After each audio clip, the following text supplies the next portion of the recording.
I'm not going to be Yes, people. answering any comments.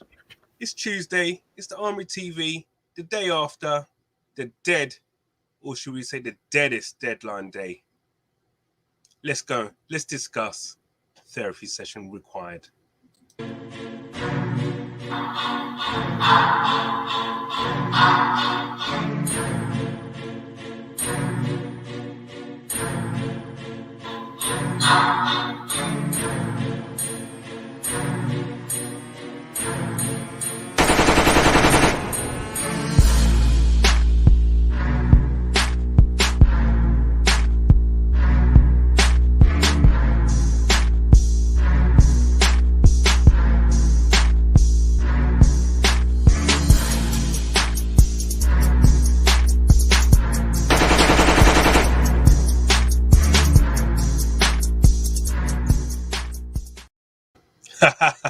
Take two. If only Arsenal could redo the transfer deadline day, eh? Flipping it. Do you reckon they would have made any changes, made any signings?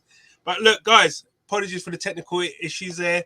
Welcome for another edition of GunSlingerz from the Armory TV.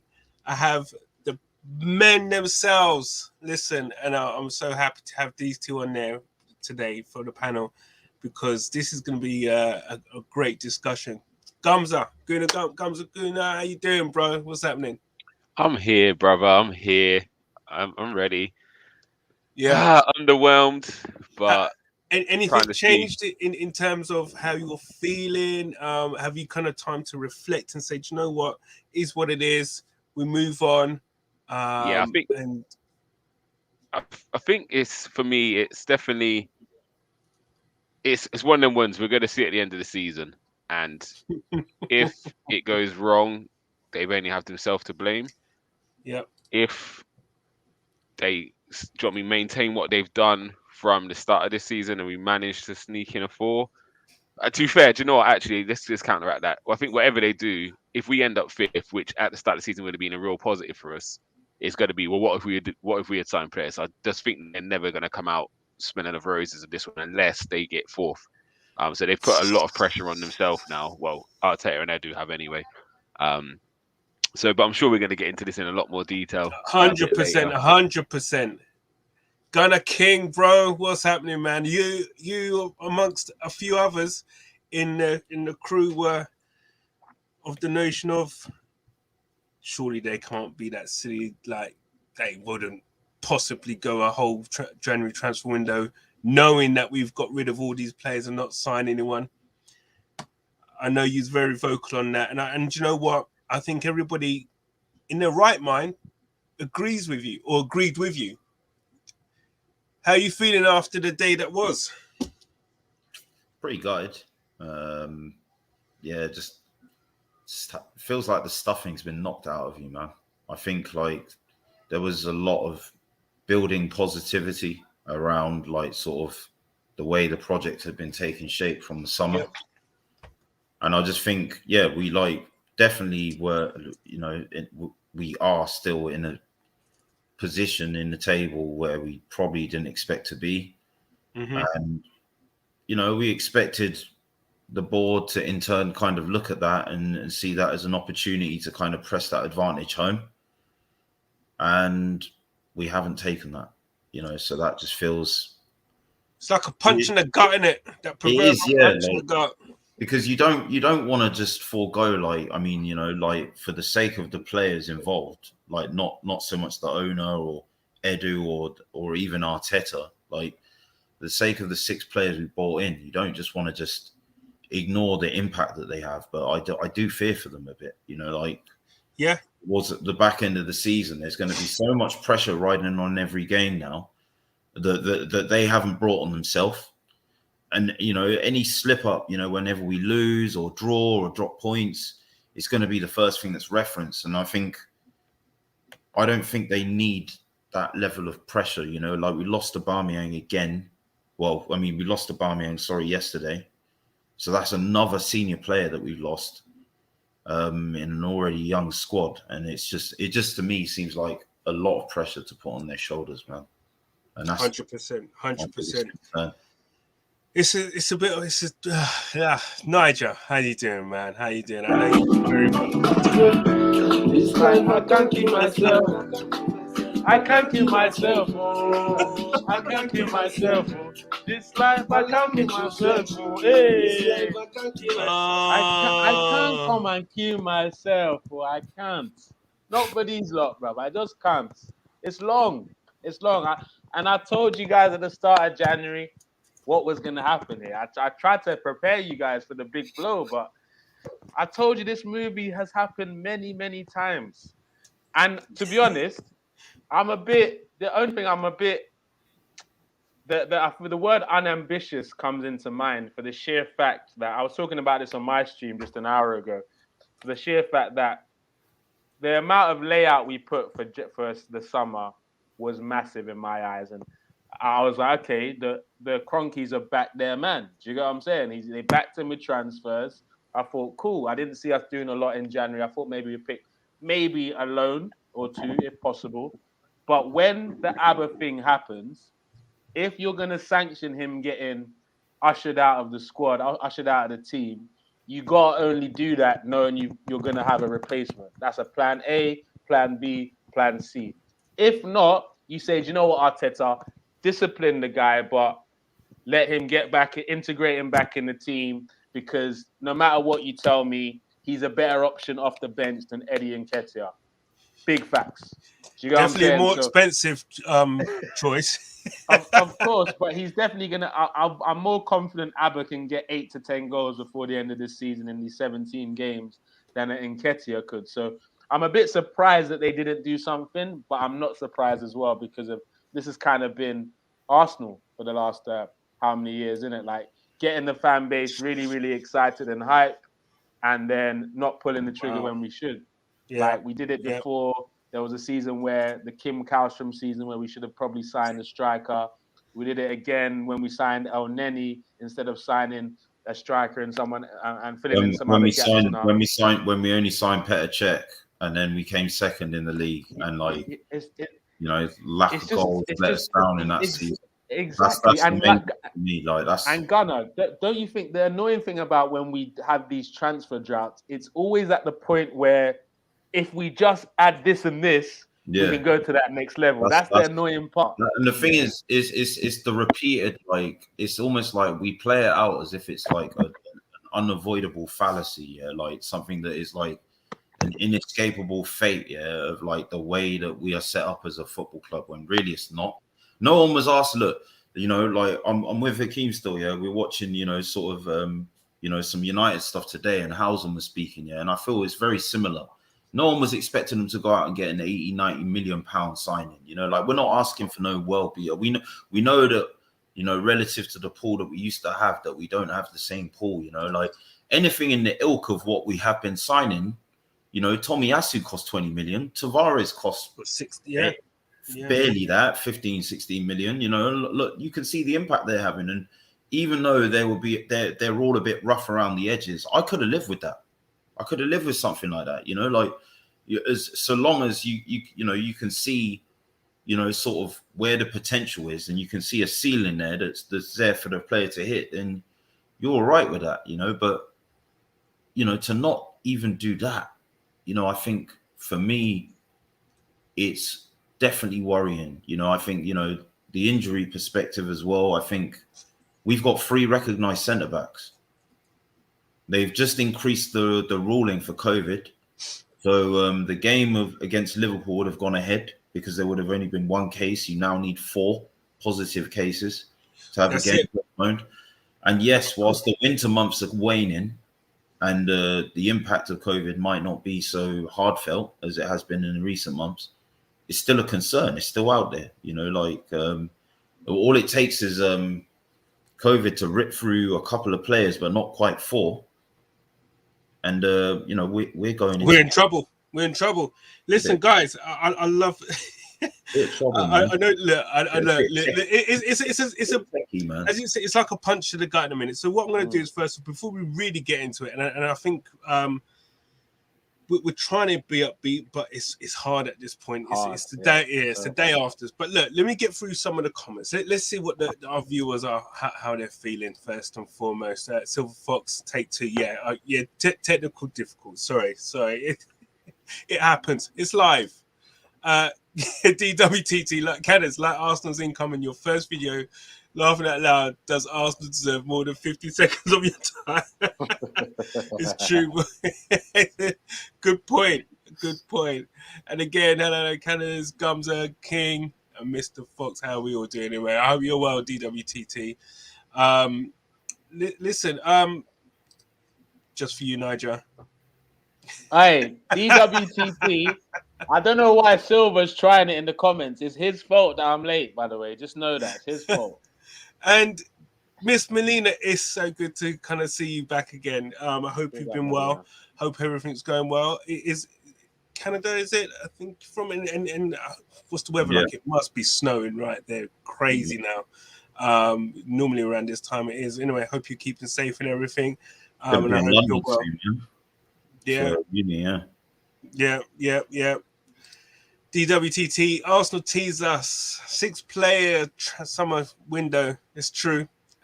Games against City and Liverpool, which look promising. Then Nottingham and Burnley results and January incomings. Why did they do this to us? We're going to get into all of this, and the way that I guess the fan base is pretty much united in the way that they're feeling, in the sense that it could be viewed as an opportunity missed. At one point it seemed like Arteta would be chasing after Auba to ask for forgiveness. Auba took a flight and waited at the Barca gates for a bouncer to let him in. Listen, he twerked for that move. He went there before he even was called. Really? Like Boots said, he was finally on time for something. Yeah, exactly. And Joshua, how you doing, mate? Another thing that needs addressing is our lack of profit we make from selling players. And this is a big point. From 2018 to 2022, we're 113 mil in transfers because we offer players glamorous contracts instead of cashing in. So basically, that 113, basically, that's the amount of talent we've just let go on a free. Or loss that we've made on transfers out, basically. That would look a lot worse if people like Wiltshire and that came in for a fee. There's a lot of those guys who kind of came through who we lost who didn't cost us anything. So if you imagine Wiltshire in his prime, stop it. 60 mil, 50. Do you know what I mean? No, I'll be honest. No, it's not even a defense. I'm saying it would be a lot worse. Okay. It would be a lot worse. He has a point. If we got 40 mil for Iwobi, then flipping heck. You think how much Wiltshire would have been worth in his prime? Like, if we had brought him and lost him on a free, like there's loads of players like that. Like, so yeah, I agree. SKTV, you man, look like I feel finished. Look, and hey, Mr. Silver Fox is. I don't believe he's that chilled. I don't believe, I'm not having that, Mr. Fox. Not having that. I'm going to ask you guys. Shouldn't be. Yeah, I'm going to ask you guys the first question, and the first question pretty much centers around Arteta, Edu, Vinay, and the Cronkies, okay, and I guess ultimately who's to blame. Now, we're all aware, right? If plan A, you have a plan A, plan B, plan C, don't you? Right? If you're prepared, if you do your due diligence, etc. If you're prepared, I'm glad you ended with that part. Kind of continue. If you're prepared, you have at the very minimum 2 targets, and that would still be negligible, a bit of neglect. But preferably you'd have 3. If you don't get the first one, you go for the next one. If you don't get that one, then maybe you go for plan C. But either of those options are good enough for you to kind of, you would say, take you on to the next level. The question to you, were the recruitment team prepared for this transfer window? Yes, we know, and it's very much, documented that we was in for Vlahovic. But to me, and I'm not sure about to you guys, and it's an open question for you guys, I'll open up to the panel. After the fact that we knew that we were not getting Vlahovic, did we have a plan B or C in place? And if so, who? And if not, why? Whoever wants to take that one on first. Well, the transfer window closing proves that we didn't have a plan B or C. I heard a rumor that we bid something for Isak, but to be honest, I would have rather bid the money that we bid for Isak for Osimhen. I think I saw Napoli accepting a 65, 70 million bid for Osimhen, and he's better than Isak for me personally. But it proves that we didn't have a plan B or C, because I heard we were trying to negotiate with Vlahovic's team from like October or November last year. And it took us that long to realize that the brother wasn't coming to us. Like, as in, like real talk. Like, come on, you did, Chris? I don't understand. What's going on here? Come on, this team won't kill me. I beg. Gumza? I'm gonna play the fence a little bit. I feel they did have a plan, but I feel other teams. They had a plan A. Right. No, I think they did have a plan, but I think other teams had their plan, and their plan was we're not selling our strikers for anything less than a release clause or a silly amount of money in January. And I think we then turned around and said, well, we're not gonna force the issue and spend over what we feel that player's worth. I feel if one of the players we were targeting came out and actively said, I want out this window, we may have then got a striker. We've seen it time and time again. A player will go in. Sancho, it happened to Sancho in the summer. He had to physically come out and say, look, I want out of Dortmund now. Like the year before, when it was obvious he wanted to go United, but he didn't want to come out in public. He said, I want to go United. Dortmund was able to hold off and say, right, it's 120 or you're not having him. The year after, he's then come out and said, look, I want out. And you've seen the price tag drop to 70 odd million. And I think it's very similar with Isak. I think if he had forced the issue, I think we probably would have got him for a lot cheaper than his release clause. But I feel he's obviously in a position where he's not going to come out and upset the fans and make out he wants to leave. So it then became a stalemate. And I think the same with Calvert-Lewin. I think the new manager has played a part. DCL, my boy DCL. But again, I feel January is notorious for having to overpay. And I think Arsenal probably looked at where they are in the league and said, are we in desperate need to spend an extra 30 mil on a player, which we might be able to get done in the summer for a lot cheaper? And I think that's played a massive part. If that carrot is being dangled in front of you of Champions League football, would it not? Is it not worth a punt? Worth a gamble to kind of, well, listen, Newcastle. Yes and no. Yes and no. Newcastle have definitely thrown the dice and thrown money at it to say, do you know what, we want to stay up. They now have players in place that, you know what, potentially, I can see them staying up. They've rolled the dice and they've said, you know what, with what we have, it's going to be a struggle for us to stay up. We could stay up, but you know what? If we get this, and this, I reckon the chances or the probability increases in our favour. Could Arsenal not done that or done? I think they're in a bit of. Again, I'm not trying to compare us to Newcastle. They're in a bit of a different boat. Again, for everyone knows how financial fair play works. It's kind of based on what you spend over a certain amount of years with your income and everything else. Now, they haven't just put 160 in the summer. So their starting base was probably 50 million. So they've got a lot higher ceiling than to go to. Also, they've got an owner who's going to throw in countless money. I don't think we have that owner. So we have to be a bit more strategic. And the difference of it will be if we go into the summer. So it's no secret we've cleared out a whole lot of players. And the difference being now, if we get into Europe, 5 out on loan as well. Yeah. So regardless, there's a lot of players gone. So to me, even the players that are coming back in, like your Bellerins, they're going to come back. But I think their Arsenal career is done. Like Mari's probably the same. They're going to be looking to move on. So we need to bring in a whole nother kind of set of players to play squad players and either push first team players for minutes next season. So the difference on spending an extra 30 million on Isak can be really, really vital to us because we are going to need a backup right back. We're going to need a backup. But that extra 30 mil could have been offset, but with Aubameyang's wages, no? Yes. I hear what you're saying, but again, I think it's just that balance, isn't it? Like, I do. As I said, for me, it's not just the outlay as well. I don't think the wages wouldn't be a problem. Wages shouldn't be a problem to us this year. But we've cleared so much wages in the last 2 years. But the thing is, what I'm saying is like if when you sign a player in January, it's not just that initial outlay that's inflated; it's the wage as well. and like the wage obviously lives on your wage bill, yeah. Like so, that being inflated over a 4 or 5 year contract, you have to factor that in as well. Like I'm not saying that should have ruled us against doing it, but I'm just saying like that is like another financial sort of aspect of it you got to consider as well. Yeah, no, definitely, I do agree with that. And this is my thing: it's if there was the right player, and again, the Ramirez one's the one I'm not happy with.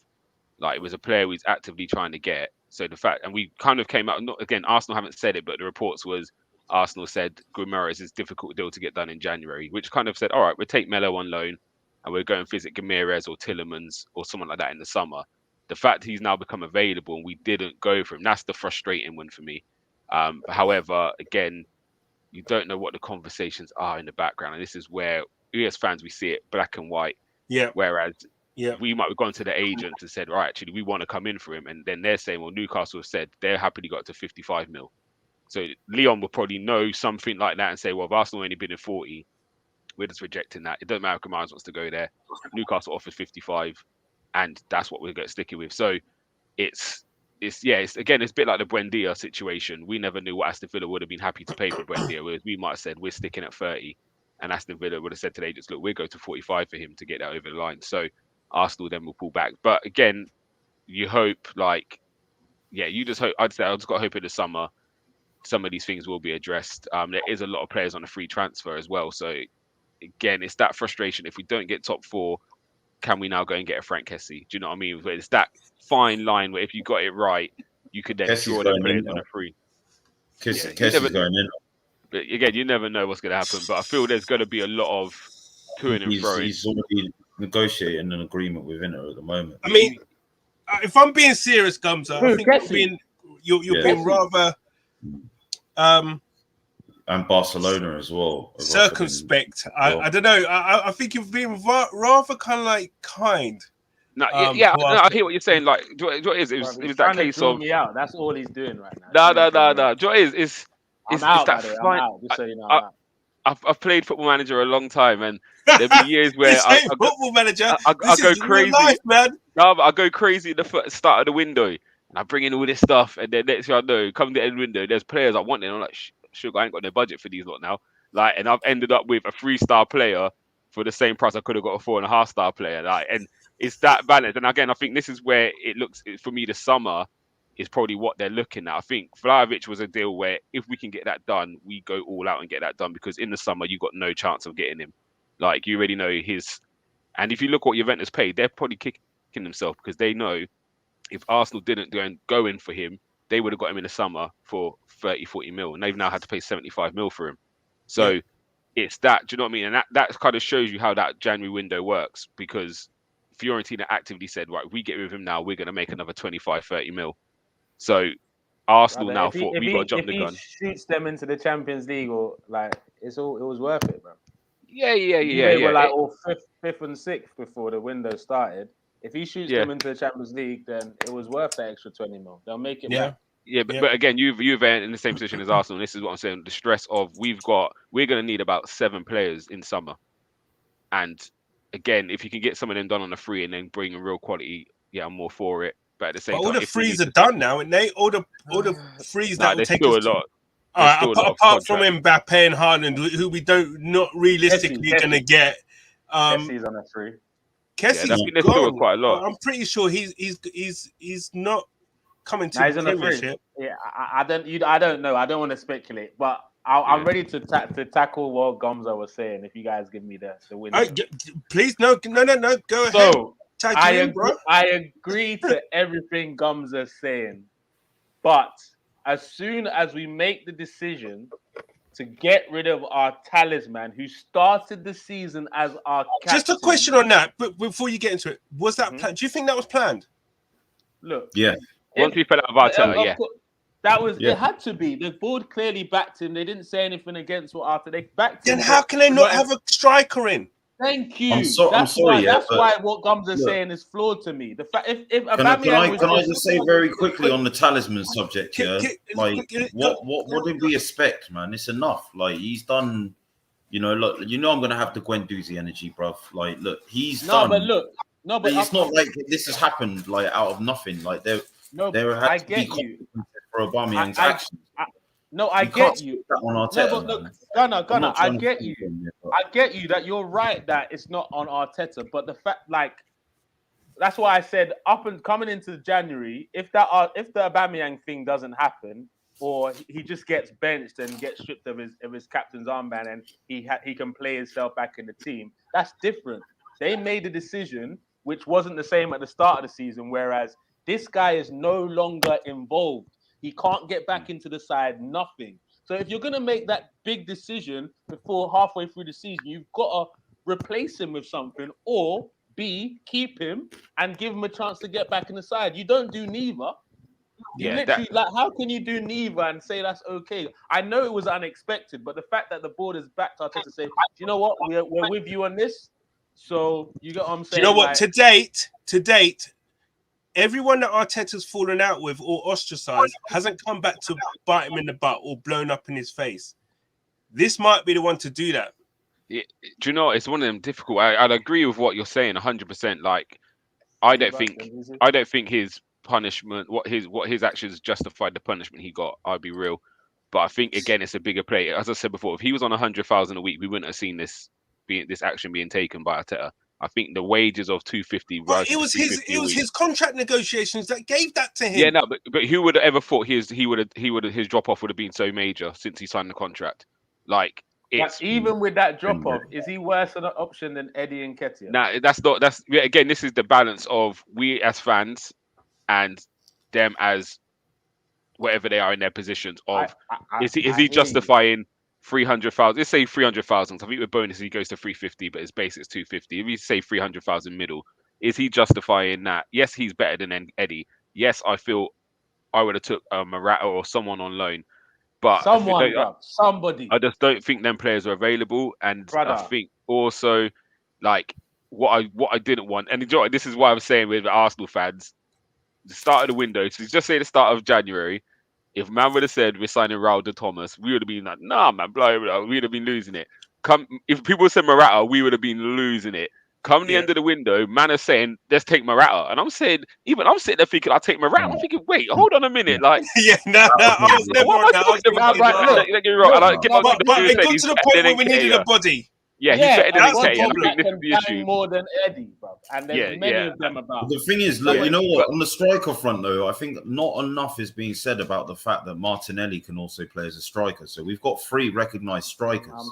I'm still not ready. I'm not buying it, Eddie. I'm not buying that one. But what I will say is, it's true though. Yeah, obviously, to play Martinelli up front, we would need to change the system because I don't think he could play as a lone striker in a 4-2-3-1.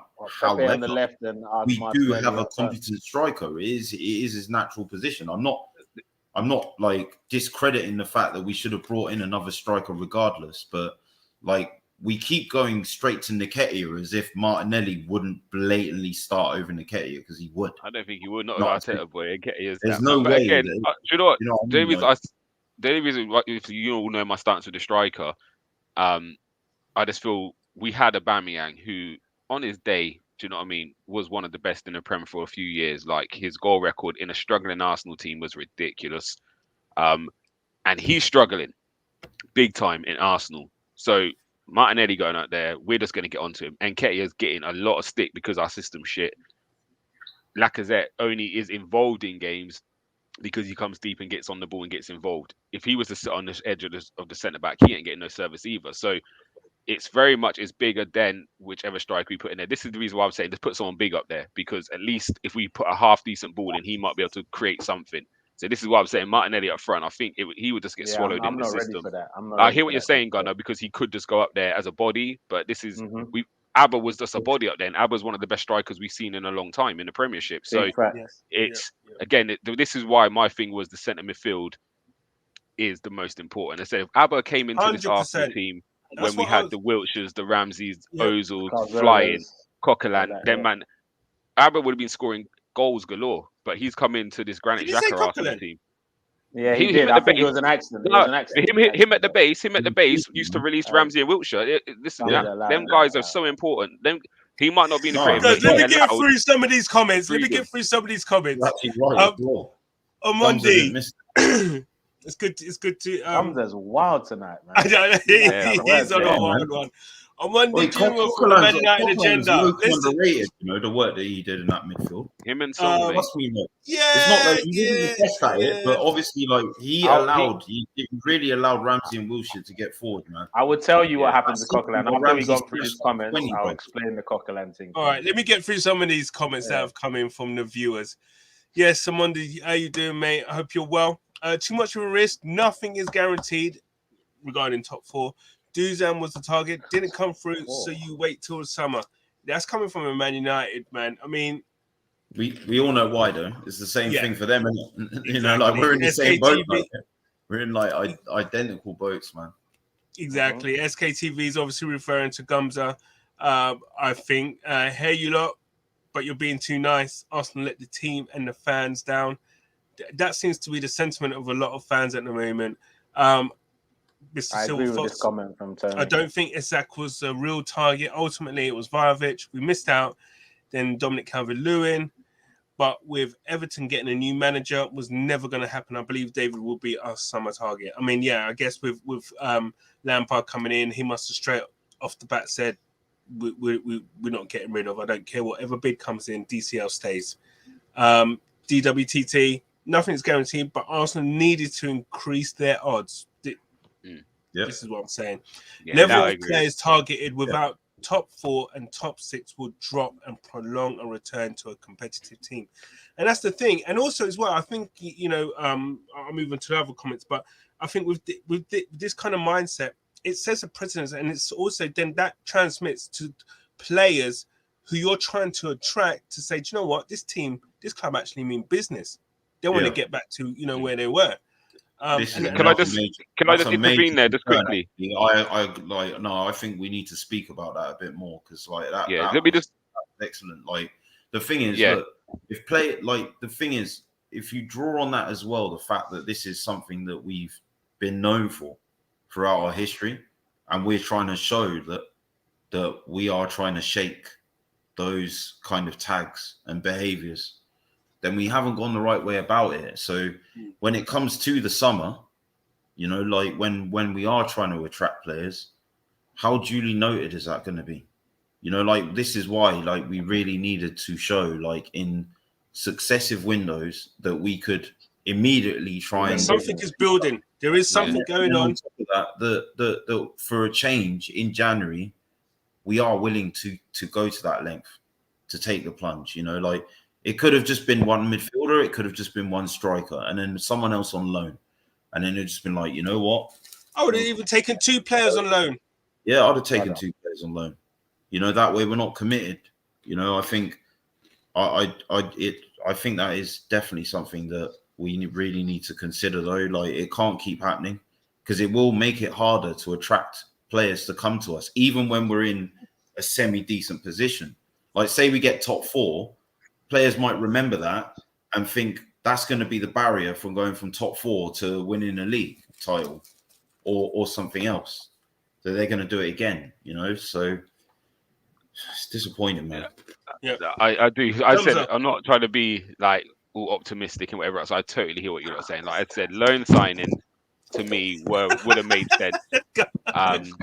Loan signers would have made sense to me because you haven't got that initial outlay. You're paying wages, which we recouped in so many different players anyway. So that to me would have made sense. Again, was there loan players out there? I found myself saying, I'll take Ramsey. I even said, I'll take Cantwell. Like that's where my head went because I just wanted to see a signing.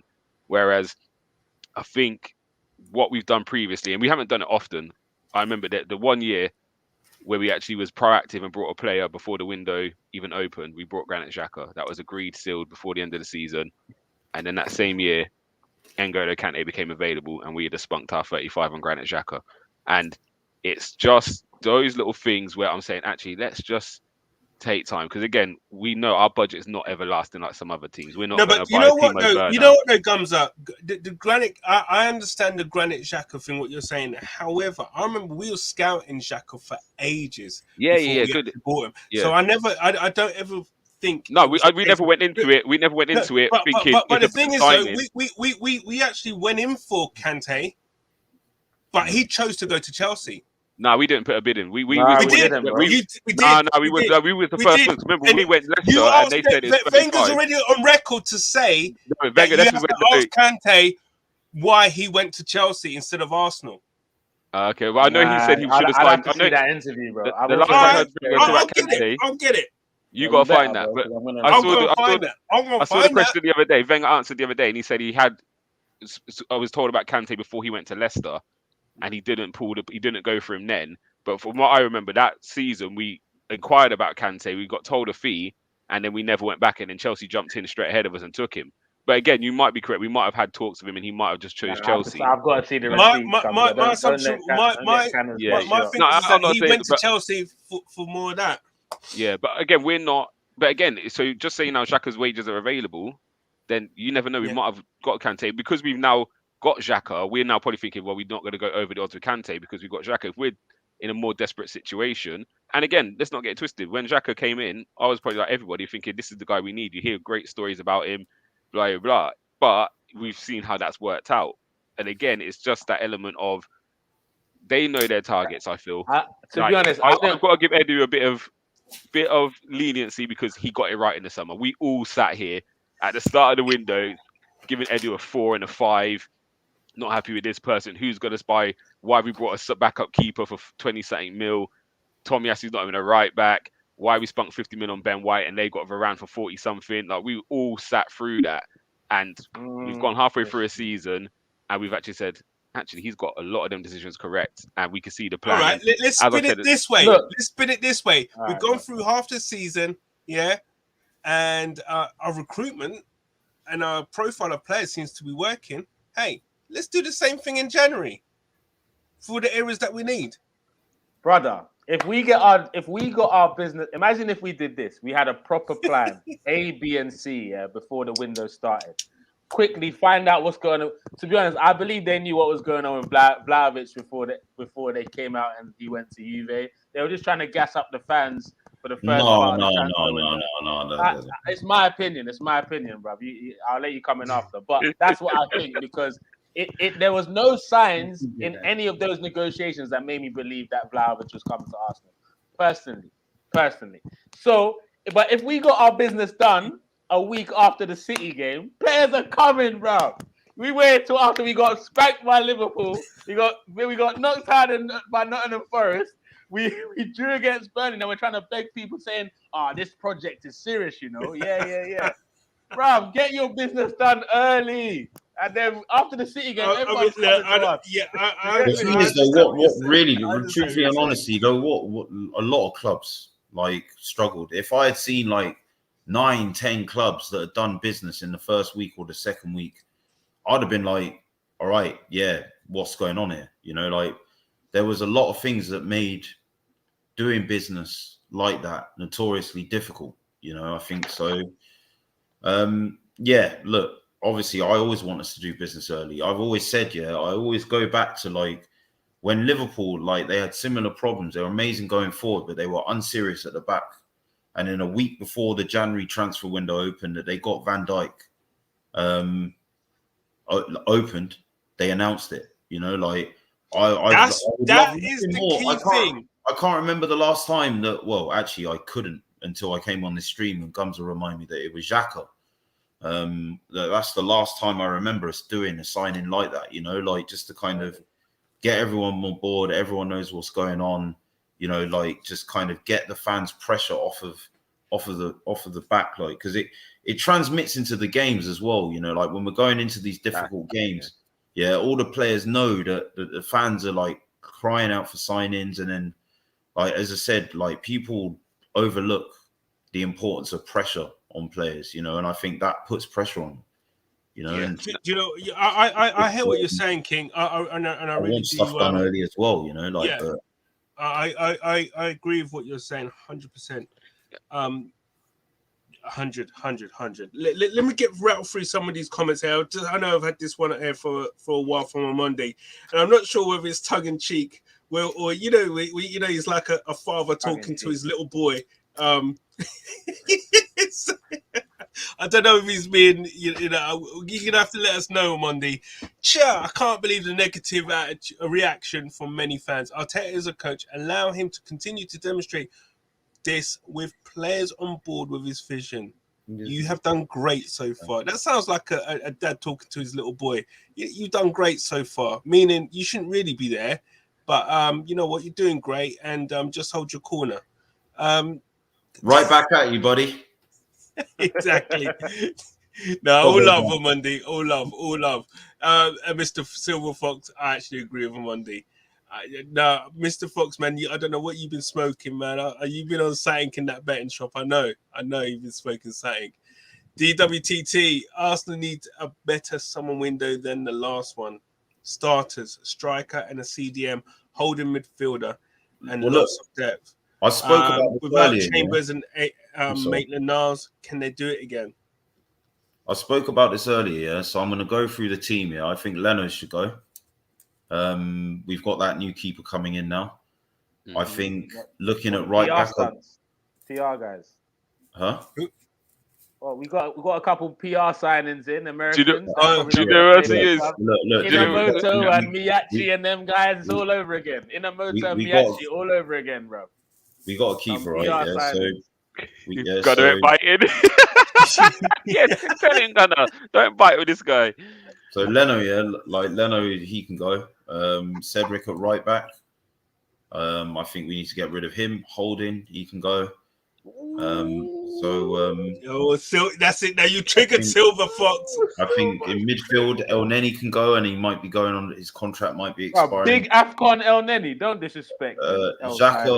Xhaka, we can sell him.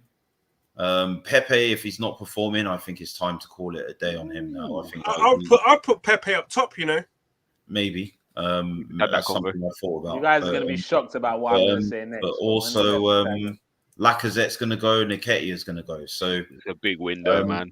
We got like 3 of those leaving on a free. Leno, I think we can sell. Cedric, we can sell for like a minimal amount. Rip up his contract if we have to. Holding, I'll just take whatever for him. And then what? £2 and pay you to take it. Delicious, that's what you're saying. You had me at hello, you know what I mean? Like, just get gone. Like, sorry, man. Like, in the nicest possible sense, yeah. Like, Silver might have to come on the stream. He's gonna come on, man. Oh my lord! Listen, guys, Nigel, I want you to come in, Nigel. We've got we got that striker coming. That defender coming in, the new one, Trusty. I've had a look at him. Trusty the process, and he actually looks decent, by the way. He does, but I need to see him in the game. And then we got Saliba coming back. So that's 2 defenders. This Trusty's a left-footed player, so that's Mari gone. So he's replacing. He's like back up to Gabriel. And then you've got Saliba and Ben White on the right-hand side. Holding's gone. That's your 4 centre backs sorted. Go get cover at right back. Go get 2 centre midfielders. Get a striker. And if Pepe goes, get cover on the right, on the right wing. Well, yeah. 2 strikers. So how much is that summer transfer business going to cost? No, so this is what I think we do another window of what we done last time. Just get some good up-and-coming 23-year-olds, man. Like, just do it again. I think the strikers. I think the strikers where the money's going to go. The strikers where the money's going to go. No, you might be able to grab yourself. I don't like the idea of not covering all of the gaps. No one's saying that. No one's saying that. That's our MO, Gunner. We always don't cover every gap. We cover some, but we never go all out. Bro. That's our. But the thing is, if we do that, then in the next for January and the following summer, then it will be the. Listen, the mistake we made. Me and Hakeem spoke about this earlier. Yeah. Right, when we signed Pepe, we still didn't. We were trying to put the roof on a house like where there was no foundations. Yeah, we had so many gaps here. So what happens is you bring in this quality player, and it's like pissing in the wind because everything else around them isn't like the foundations aren't there to accommodate that kind of player. So you want to cover all the gaps before you start making marquee signings, putting big wages on your bill again. Yeah, and they flop. Yeah, because if you look at United. Everything that happens in front of Fred and McTominay suffers because Fred and McTominay are behind them. Do you get what I mean? So you're better off covering all the gaps, yeah, making sure all the gaps are filled, before you start thinking about marquee quality and big contracts and big financial commitments and constraints that tie you down in the future markets. But then if that's the case, would we not be in the same situation we're in now with substandard players in positions because we're filling with 30 million players rather than, again, this is where you use the free transfer. There's some good free transfers out there. Let's come back to that. Let us come back to that. From last season, gained a year's experience and grown in quality. Yeah, there's some out there. But as I said, at the moment, the striker is the hardest thing to find right now. Everyone knows there's not many of that Vlahovic type. Do you know what I mean? Even you look at Isaac, he's a good player. Let's not get it twisted. But his goal scoring record this year isn't anything to make me feel like we need to pay 90 million on this guy, euros. So there's one thing. If you can get the striker, if you've just say the budget's 150 again, I've got no issues with Jed Spence being our backup right back at 12 million or 10 million, whatever he is. So you go and do something like that. Again, you could find if you just say we was able to get a free transfer like a Frank Kessie in midfield, you bite your hand off all day for that because all of a sudden that's two positions. That's two. But just say I'm saying in ideal world, that's two positions filled for 10 million. All of a sudden you can put your 60 on your Jonathan David or something like that, or whoever it is they're identifying because you can almost forget we need two strikers in summer. We need two, we need two. So again, you're talking 80 million of that budget's probably gone on your strikers alone. Yeah. 72 went on Pepe and we needed a centre back, and so we scraped the barrel and got David Luiz and 100%. But as you said, let me drop some game on you guys. Guys, Nigel, I want you to come in. Range, and just go in like 20 to 40 million on up and coming players, and making sure all the gaps are covered and that year by year they're getting better. 100% agreed. And they're increasing in their value. Do you know what I mean? These free transfers are free for a reason. Yeah, but you got the free transfer. What are you talking about? What have you seen? The free transfer. Guys, all right. 1 sec. Yes, Nigel, just before you come in, Nigel, I just want to say one thing, and this is from on Monday, which is absolutely true. Get the likes up, people. Please smash those likes if you haven't subscribed already. Only 4 likes. Come on, man. Let's be having ya. Big up on Monday. Yes, Nigel. So let me drop some game, guys. It's kind of been a therapy session part 2 tonight. You get what I'm saying? So I'm gonna drop some game for you guys because it's not all doom and gloom. So let's just get something straight. Arteta clearly believes in the midfield base of Xhaka and Partey, right? Because let's be fair, the 11 that started against City, if they're fit to the end of the season with 1 game a week, we can definitely challenge up against anyone. We saw against City that we can compete against any team, and they're the top 3 teams in Europe right now, and we took them all the way up until we had 10 men. So that's number 1. Number 2, it shows the reason why we didn't get Guimaraes shows me 1 or 2 things. It proves to me that we're going to go all out for Tielemans in summer because that's why they didn't want to spend that money on Guimaraes now, so he can go all out with Tielemans because he's still not signed his renewal of his contract at Leicester. So if somehow, some way, we can keep everyone fit with 1 game a week for 17 games, we can clinch that top 6. You know me, I'm never entertaining that top 4 thing. That's a big if. Number 2, Eddie could finally answer all the calls that we've been sending for him. If he hits some goals, you never know. Number 3, El Neni. Let's say he wins AFCON. He comes back to Arsenal as African nations captain.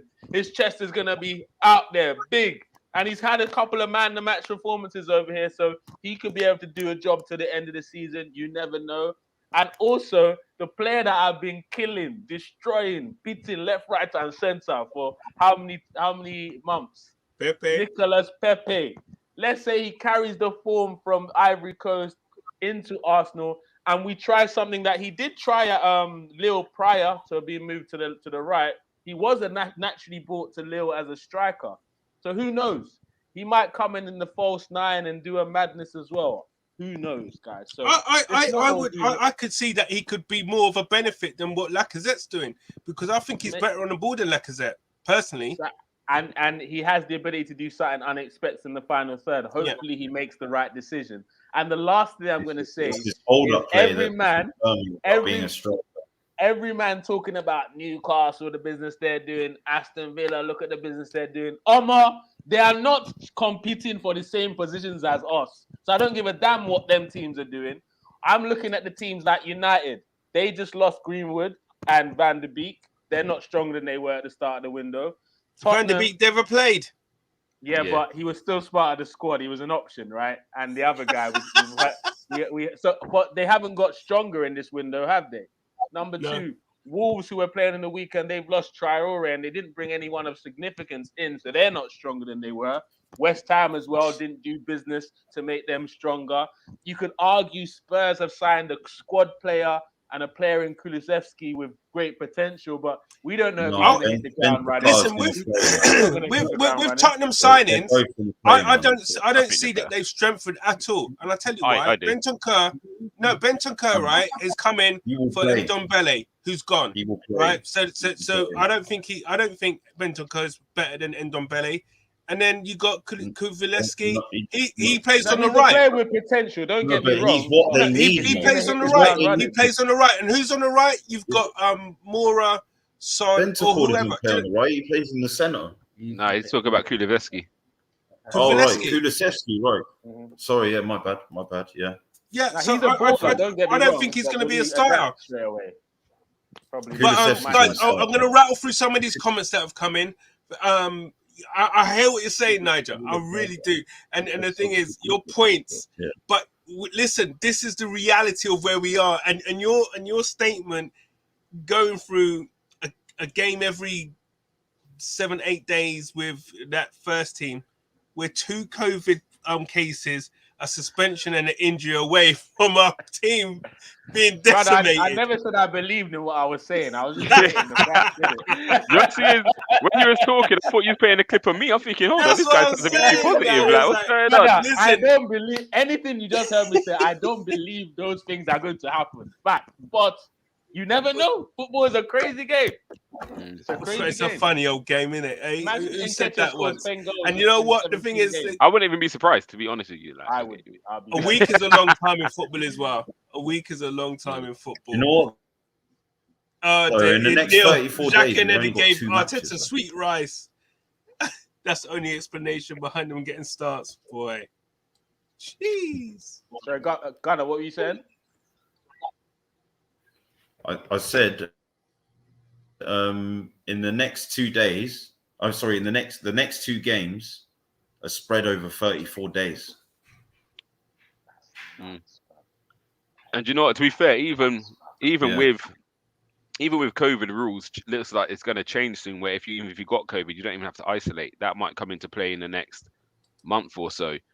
Yeah, that's what they're saying in England at the moment. It's the variant thing is not as strong as it has been. COVID's COVID though. If you're ill, you're ill. But you might have COVID. If you take the test and you come up positive. Yeah, but I know people who had COVID and had no symptoms, and the new government guidelines they're saying is potentially if you've got COVID, you can still go to work. How do you know you had COVID? No, I said I know some people that had COVID and had no symptoms. Like we all probably know people that's had that. But how do you know that they had COVID? Huh? Test, swab. You know, you got like some obviously for our place, we got a test because we work in school. We got a test twice a week. So people have tested, had COVID, and not had any symptoms at all. So wow. I'm saying so even that is like kind of saying we've got a game a week. So just say I don't know, Partey test positive on Sunday. By Wednesday, he's probably back out again anyway. And do you know what I mean? So again, I get what you lot are saying, but even them things play a big part. Like government guidelines, if they're on a restriction of if you get COVID, you got to isolate for 10 days. That's completely different. Do you know what I mean? You might have it and have to stay away for 10 days. Whereas now they're cutting up, they're reviewing all of that, aren't they? You might be back out. You might, because again, I know there's new rules. If you take test on day 5 and you're negative, you're allowed out now by day 6. Like it's so many different changes, which does play a part in this COVID stuff. So I'm not making excuses. Again, we could get it I think whatever it is, but James here with this comment is I think he's still spinning around, man. James Wright says the more I deep it, he doesn't know if he's coming or going here, does he? The more I deep it, the more it hits. Yes, we missed an opportunity, but we now are in a perfect position in the summer, no matter what happens. I mean, I get what he's saying. It was an opportunity missed, but then are you saying then, okay, it's cool. I think the way I see we just do our stuff in the summer. the way But I we got no interpret choice that, now. the way that I interpret that is the board kind of like have made their bed now. Like if they don't do something in the summer, like there's no choice. They made Gotta do a madness. inroads. I mean, Auba was on like what 350. Let's go through each player. Yeah, he was on about. It goes up to 350. His base was 250. Yeah, Kolasinac was like 110. Ainsley Maitland-Niles was like how much? I think he's 50 or 60. He was on. About 60, innit? Who else went? Mari on loan, Chambers. he'd have been about Mari 60. Chambers would have been about Chambers. 50, 60. Yeah. Chambers was on like 50, 60. You're looking at Mari about was on 70. You're looking at about £600,000 to £700,000 a week off of your wage bill. Yeah. You think what that accumulates to in savings, yeah, that you would have in the summer, and you that's probably in itself a transfer for a player. Yeah, definitely. That buys you Jed Spence and someone else. Do you know what I mean? Like so. But again, we're in a position where we have to be active in the summer. Like that's well positive looking forward. We have to be more than active, because you think with what's gone out, and then with Laka and Nketiah going, you know, at least we know we're buying a striker in the summer. Like, there's no way around it. We know that's a definite. Just this comment from Joshua here. I mean, I personally don't blame the board because I think the board were ready to stump up the cash for players to come in. Joshua says Auba had more goals than Eddie and Laka combined. So the board must have known we needed a striker. We had 9 weeks to identify a few targets up top after Auba's situation, and we didn't bring anyone in. Now, I put that down to Edu, Vinay, and Arteta.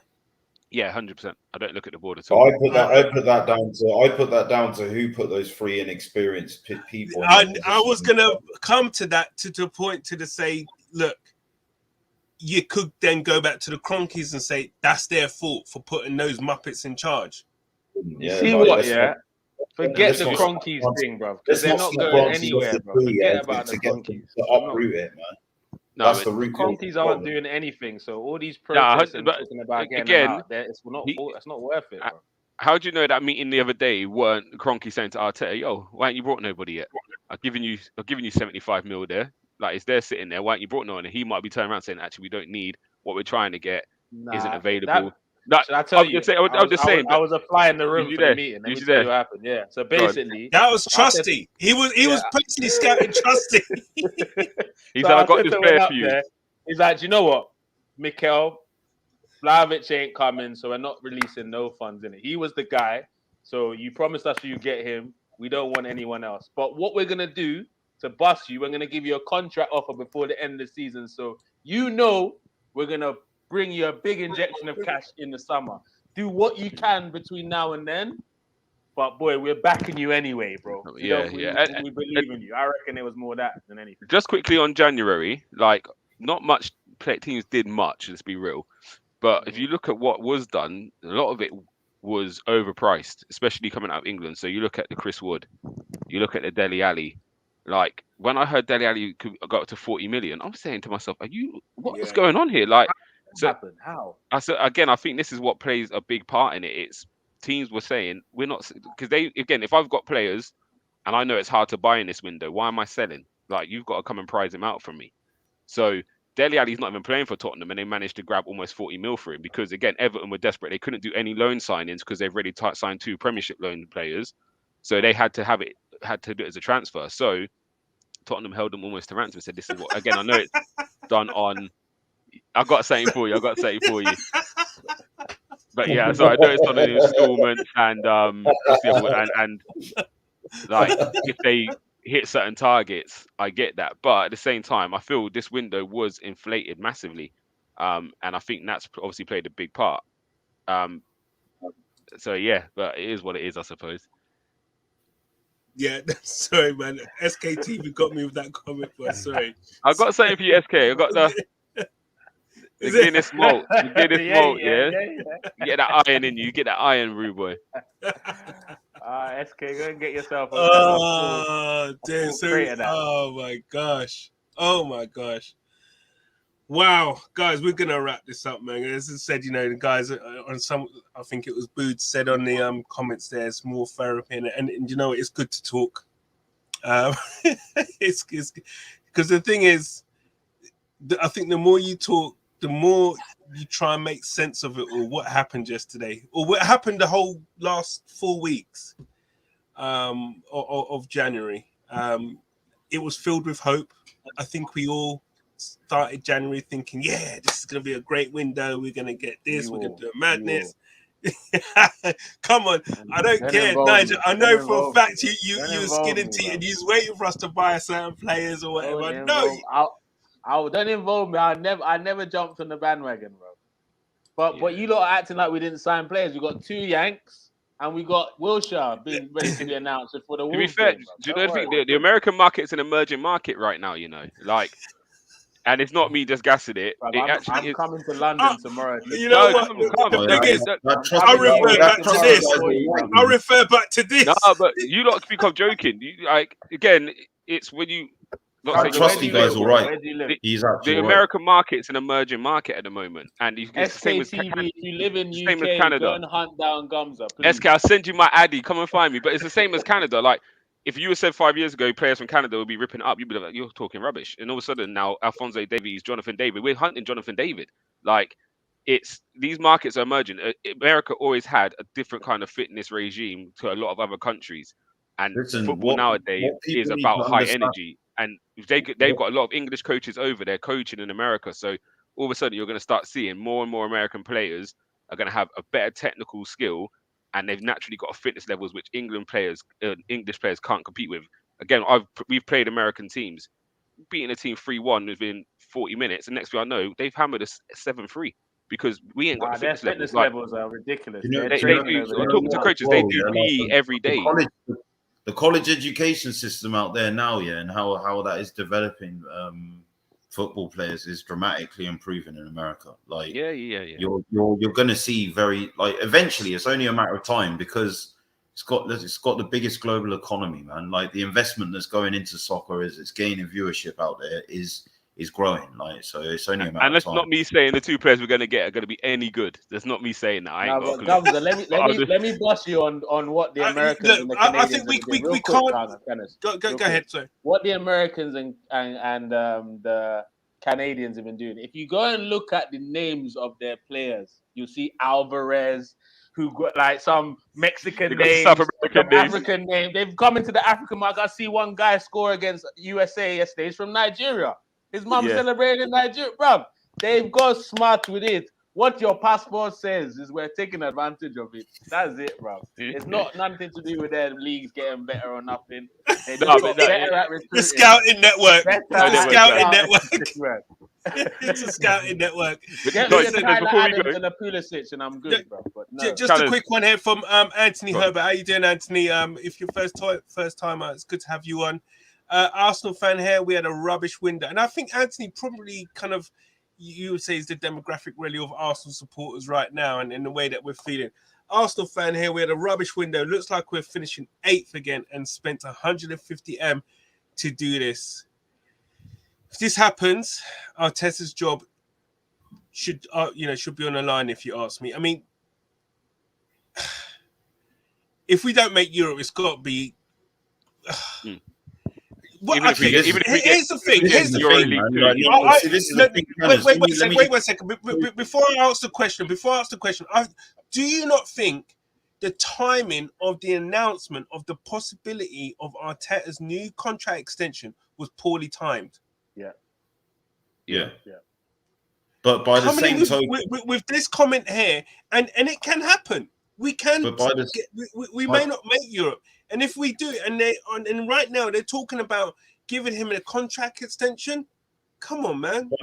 But by the same token, right? Like, if you've backed him in the summer and not backed him now, when you can see what shortages the squad has, and then we do finish like that way, like, I still think that you can't ignore that, man. Like, because we're bringing a new manager, and they'll get the same treatment. And let's not forget Emery didn't get the same treatment. And let's not forget that Wenger got the same treatment. And like, For me, there comes a point where we start asking ourselves, at what point is it not all the manager's problem?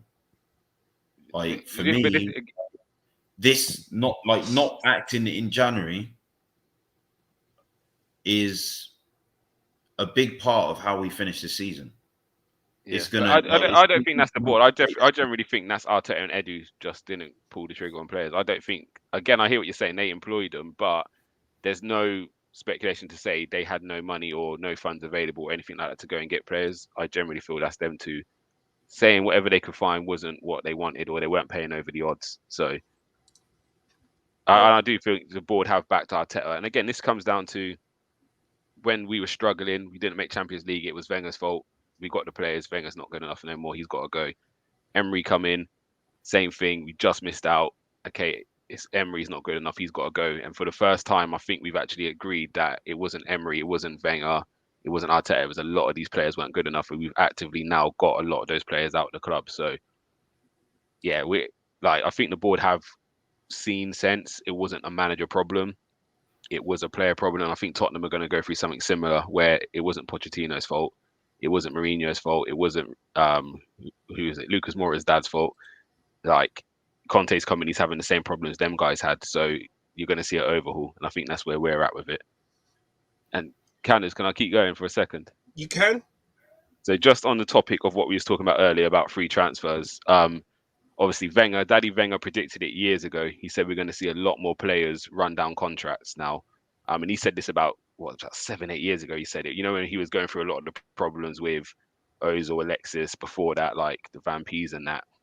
He predicted that you're going to see a lot of players run down contracts because they can now get the bumper deals.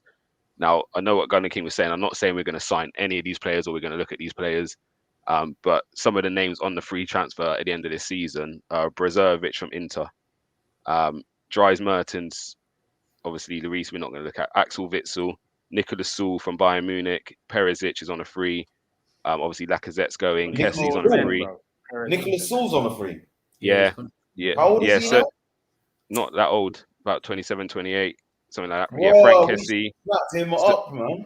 Sergi Roberto, Di Maria, Cuadrado, Lingard, Kramaric, the striker from Hoffenheim, Rudiger from Chelsea, Christensen from Chelsea. Obviously, Bale's old and washed, but Origi, Lacazette, Isco, Dybala, Dembele, Luis Suarez, and Mbappe. So that list, and I'm not saying Arsenal are going to sign any of them because they're going to have the pick. A lot of them players are going to have the pick of all the clubs, but it just shows you where you can, if you can get two of those quality players on a free. So even if you said, I'll take Christensen, Nicolas Sewell, that's your defense sorted with Gabriel and Ben White. Do you know what I mean?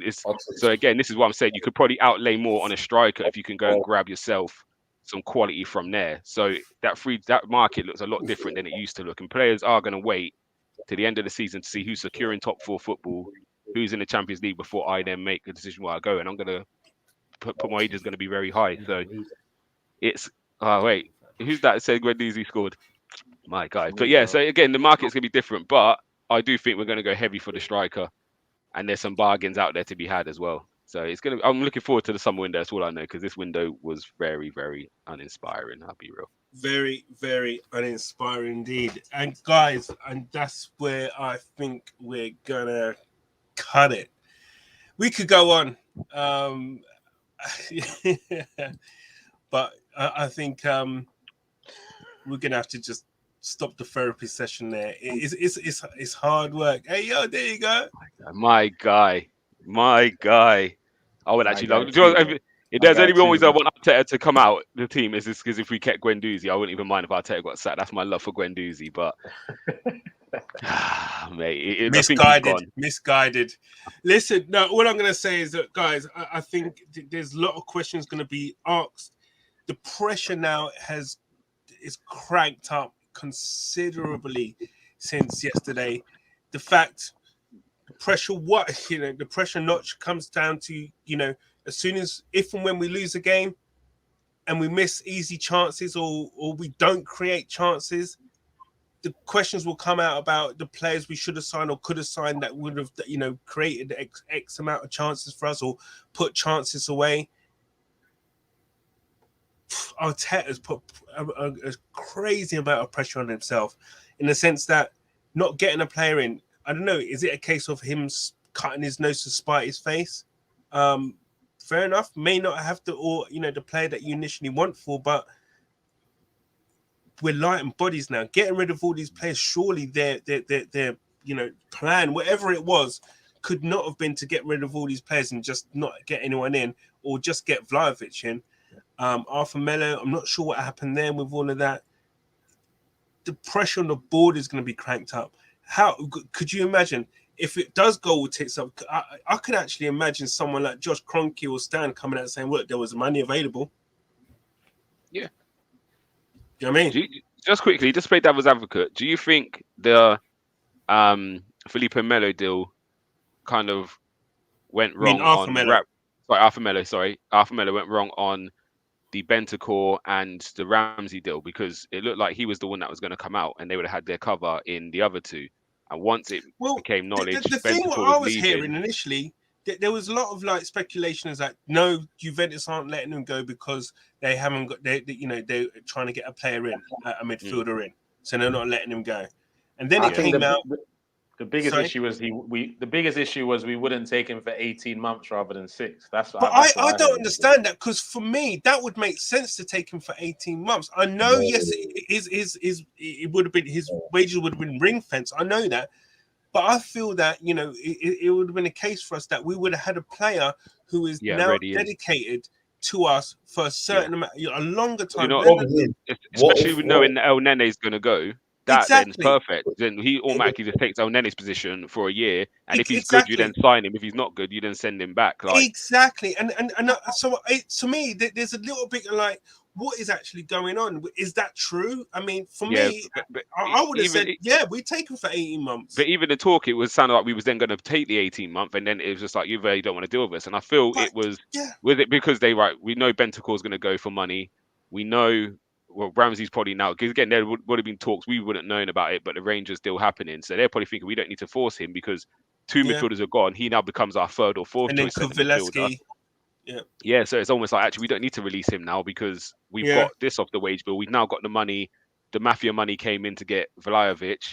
So actually, we don't need to even save on his wages. He's better than, he's probably better than Bentancur. So again, that's like if we've got an option of getting rid of Xhaka and El Nene, and then all of a sudden Xhaka's going, then all of a sudden someone comes up for El Nene's going to go for the same kind of money, you're going to say, actually, take El Nene, we'll keep Xhaka because he offers more to the team. So I think that probably played a little bit of a part in why it just went dead like that. I do feel.